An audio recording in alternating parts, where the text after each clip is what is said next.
तो भक्तों, अब जान लेते हैं कि श्रीमद् भागवत महापुराण के रचयिता कौन है और इसमें कितने श्लोक है और कितने स्कंद है। और सर्वप्रथम ये भागवत महापुराण की कथा कहाँ हुई, इस विषय पर थोड़ी थोड़ी नज़र ज़रूर डालेंगे। तो मित्रों, श्रीमद् भागवत महापुराण के रचयिता महर्षि वेद व्यास जी है। ये महाराज पराशर नंदन है और इन्होंने श्रीमद् भागवत महापुराण की रचना की है। महाराज 17 पुराणों के बाद इन्होंने सर्वश्रेष्ठ भागवत महापुराण लिखा। महाराज इस भागवत महापुराण में महाराज 335 अध्याय है और 18,000 श्लोक है और 12 स्कंदों में ये विभाजित है। महाराज और ये जो श्रीमद् भागवत महापुराण है महाराज, ये मुख्य रूप से मुक्ति के लिए गरजता है। महाराज इस भवसागर से पार करने वाला यदि कोई साधन है तो वो श्रीमद् भागवत महापुराण है। महाराज तो इसके रचयिता महर्षि वेद व्यास जी है। महर्षि वेद व्यास जी ने महाराज ये श्रीमद् भागवत महापुराण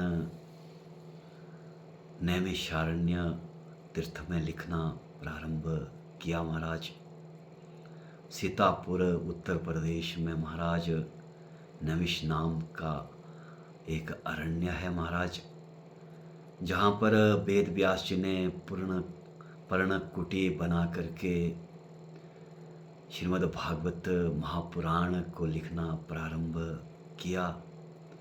और महाराज गणेश भगवान ने महाराज अपनी लेखनी से श्रीमद् भागवत महापुराण का इतिहास लिख डाला।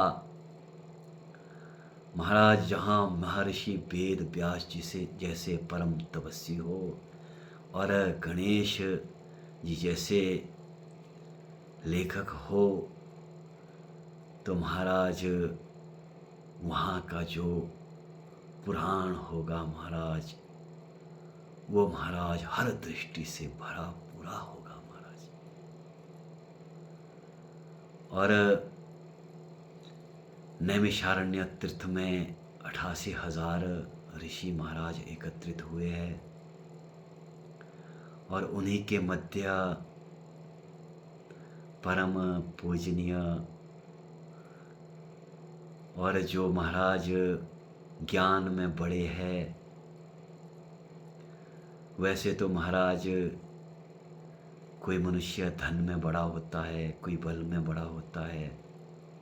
जैसे श्रीमद् भागवत महापुराण में कहा गया है, धन वृथा बल वृथा आयु वृथा तथैव च ते सर्वे अपि शिष्या किंकरा शिष्या किंकरा। महाराज कोई धन में बड़ा है, कोई बल में बड़ा है, कोई महाराज उम्र में बड़ा है, लेकिन महाराज इन सब में से जो ज्ञान में बड़ा है वो महाराज सर्वश्रेष्ठ हो जाता है। इसलिए महाराज शौनक इत्यादि ऋषियों के मध्य जब 16 वर्ष के सूत जी का आगमन हुआ, तो महाराज ये सूत जी ज्ञान में बड़े हैं। वैसे तो महाराज छोटे हैं, लेकिन ये ज्ञान में बड़े हैं। कई वयोवृद्ध महाराज ऐसे ऐसे ऋषि उस सभा में विराजमान थे महाराज, जिनकी आयु इतनी है कि कई कल्प बीत गए, कई मनवंतर बीत गए महाराज। ऐसे ऐसे श्रेष्ठ ऋषियों के मध्य 16 वर्ष के सूत जी का विराजमान हुआ, जो कि महाराज ज्ञान में बड़े हैं, इसलिए वो सर्वश्रेष्ठ है। उन ऋषियों ने भी सूत जी को प्रणाम किया और कहने लगे, अज्ञान ध्वांत विध्वंसा कोटि सूर्यो समप्रभा सुताख्याये कथा सारम मम कर्ण रसायनम। क्या कहते हैं ऋषि? अज्ञान ध्वांत विध्वंसा कोटि सूर्यो समप्रभा। महाराज हे सोचिए, आप हम मनुष्य, हम ऋषियों के भीतर जो महाराज अज्ञान रूपी अंधकार है, उस अज्ञान रूपी अंधकार को दूर करने वाले महाराज आप करोड़ों सूर्यों के समान है। महाराज हमसे कोई ऐसी कथा कहिए महाराज जिसको सुनकर के हमारे कर्ण पवित्र हो जाए, हमारे कर्ण महाराज पवित्र हो जाए। ऐसी कोई श्रीमद् भागवत महापुराण की महाराज कोई कथा सुनाओ। महाराज यहाँ पर ध्यान देने वाली एक बात यह है कि ऋषि कहने लगे कि हमारे और संसार वासियों के मन में जो अज्ञान रूपी अंधकार है महाराज, उसे दूर कीजिए। क्योंकि महाराज जो ऋषि होते हैं वो परहित कारक होते हैं महाराज। जब तक ऋषि दूसरों का भला न कर बैठे तब तक वो चुप नहीं बैठते महाराज। ऋषियों का जन्म ही भलाई के लिए हुआ है। अष्टादश पुराणेषु व्यासस्य वचनद्वयम् प्रोपकाराय पुण्याय पापाय परपीड़नम्। 18 पुराण में व्यास जी ने महाराज 2 ही वचन कहे हैं, प्रोपकाराय पुण्याय, दूसरों की भलाई करने से, पुण्य करने से, परोपकार करने से महाराज पुण्य की प्राप्ति होती है, और पापाय परपीड़नम्, पाप करने से पीड़ा पहुंचती है महाराज। कितने तेजवान सूत जी है महाराज, उनके मुखारविंद से महाराज शौनक इत्यादि ऋषि श्रीमद् भागवत की कथा सुन रहे हैं। और क्या कहते हैं शौनक इत्यादि ऋषि? चिंतामणि लोक सुखम सुरुद्रुहो स्वर्ग संपदा प्रयच्छतो गुरु प्रीतो वैकुंठम योगी दुर्लभम। चिंतामणि लोक सुखम, महाराज जो चिंतामणि होती है वो लौकिक सुखों को ही दे सकती है। सुरुद्रुहो स्वर्ग संपदा, और जो कल्प वृक्ष है वो महाराज स्वर्ग की संपदा ही दे सकते हैं। लेकिन सोचिए, यदि आप जैसे गुरु का आश्रय मिल जाए तो योगियों को भगवान मिल जाते हैं। ऐसा शौनक इत्यादि ऋषि सूत जी से कहने लगे, और सूत जी भी महाराज प्रसन्न चित्त हो गए, और वो कहने लगे कि ऋषियों, जन संधारण के लिए, लोक कल्याण की भावना जो तुम्हारे अंदर बलवती है, मैं आज इससे प्रसन्न हूँ। तो महाराज ऋषियों सुनो ऐसी दिव्य कथा जो कि देवताओं को भी दुर्लभ है। सूत जी कहने लगे कि ऋषियों, एक बार इंद्र अमृत का कलश लेकर के राजा परीक्षित के पास आए। राजा परीक्षित जी सुखदेव महाराज जी से श्रीमद् भागवत की कथा सुन रहे थे। तो जितने भी जो भी इंद्र इत्यादि जो ऋषि थे वो सुखदेव जी और परीक्षित के पास आए, और सुखदेव महाराज जी से कहने लगे कि महाराज एक काम कर लीजिए, आपने सिर्फ इतना ही करना है कि परीक्षित को आपने जिंदा करना है। परीक्षित की तक्षक नाग के डसने से 7 दिन में मृत्यु ना हो जाए। आप यही चाहते हैं कि परीक्षित अमर हो जाए। तो महाराज हम ये औषधि लेकर आए हैं, ये परीक्षित को पिला दीजिए महाराज, इससे परीक्षित की मृत्यु नहीं होगी, ये अमर हो जाएगा। ये अमृत का कलश है महाराज, और इसके बदले में छोटा सा उपकार हमारे प्रति कर लीजिए कि इसके बदले हमें श्रीमद् भागवत महापुराण रूपी कथा का सेवन करा दीजिए महाराज। हम इस परम दिव्य कल्याणकारी कथा का श्रवण करेंगे महाराज। ऐसा शौनक इत्यादि, ऐसा महाराज इंद्र सुखदेव जी से कहने लगे। तो महाराज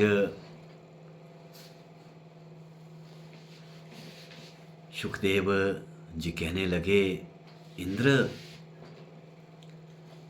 मुझे ये मालूम नहीं था कि तुम स्वार्थी हो, तुम्हें लज्जा नहीं आई जो ये श्रीमद् भागवत महापुराण का अनुनय विनय करने के लिए तुम आए हो, और इसके बदले में श्रीमद् भागवत महापुराण को जो तुम मांग रहे हो, क्या तुम्हें लज्जा नहीं आई? अरे ये श्रीमद् भागवत महापुराण की कथा तो मणि है, पारस मणि है, और जो तुम्हारा ये अमृत का कलश है महाराज, ये कांच के समान है। क्या कांच और मणि का आपस में महाराज, कांच और मणि का आपस में मेल होता है? कहाँ तो पारस मणि है और कहाँ कांच है।